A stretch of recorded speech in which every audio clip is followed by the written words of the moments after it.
I looked at the half-dozen women sitting around the table. I loved these women. They were my family, the only friends I had left. But tonight I couldn't stand being among them. I wanted to get the hell out of the fluorescent-lit room in the basement of the West Side YMCA I came to religiously every other Friday.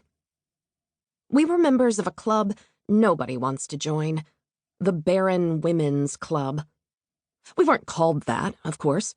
Officially, it was a support group for couples struggling with infertility, but mostly it was only the women who came.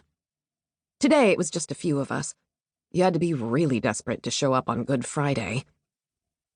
It was a particularly hard night for me, and the rich chili smell wafting through the room, courtesy of the skinny woman on the other side of the table who was wolfing spoonfuls of it from a paper cup, didn't help. We all came after work, except for Robin, who showed up in Jimmy Choo's on her way to one glamorous event or another.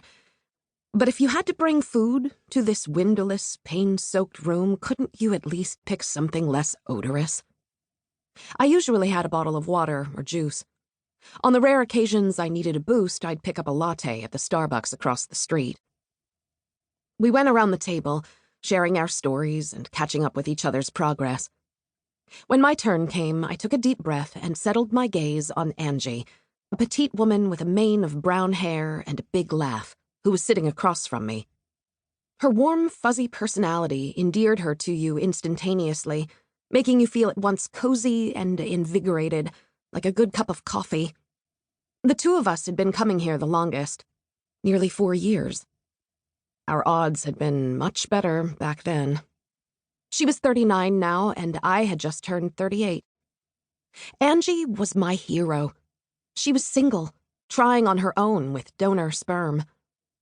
On her latest IVF round last month, she'd finally gotten pregnant and was about to graduate from group. I quickly went over my long history of failures for those who were joining us for the first time tonight, and explained that my partner Tyler and I had finally moved on to a donor egg cycle.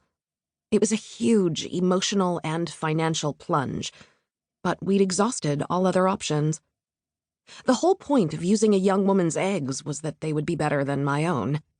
But my doctor had called me in the afternoon with the bad news that only 2 had fertilized. That meant we would have no embryos left to freeze and use in the future, should this cycle fail. My transfer is on Monday, I said, and I'm terrified. This is my last chance. Don't say that. Robin smiled at me from across the table, fiddling with the big rock on her finger. You can always try again. Next to her, Angie mimed a gun to her head. I considered ignoring Robin. I was sure she meant well, and on any other occasion I would have. But I was not myself tonight. You know, Robin, I said, trying to keep my voice even, some of us can barely afford it once. She flushed and looked away, and I sat back, grimly satisfied at having shut her up. Can you believe the bitch? Angie said as soon as we walked out. Bitter wind blew in our faces, and we zipped up our jackets, dug our hands into the pockets. It was unusually cold. If it weren't for the daffodils, tulips, and azaleas blooming all over Manhattan, you'd think it was February, not April. To hell with Robin, I said as we headed to the subway. All I can think of is my transfer on Monday. Angie squeezed my shoulder. I know, hun. Try not to worry too much. That was why I loved Angie.